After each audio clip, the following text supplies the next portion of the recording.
How to download and install apps on Android. Hello everyone, welcome to the channel.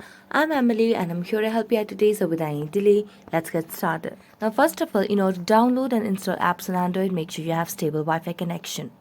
After checking on the internet connection, launch the Play Store application on your device. Make sure you're logged into your account.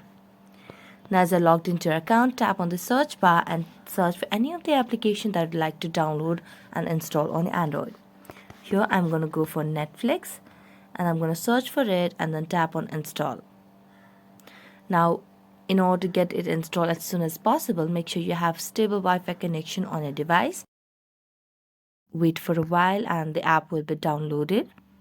So here as you can see it has started installing and we're just going to wait for a little bit and then it will be installed on our device. Now to get any apps downloaded, make sure you have the access to get it downloaded, because a lot of times apps do not get installed due to your region or something else.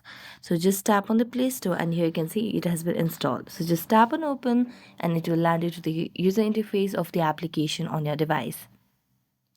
So you just need to enter your login credentials, your accounts that you don't associate it with this particular application and so on. So that's it. Thank you so much for watching this video. See you next time.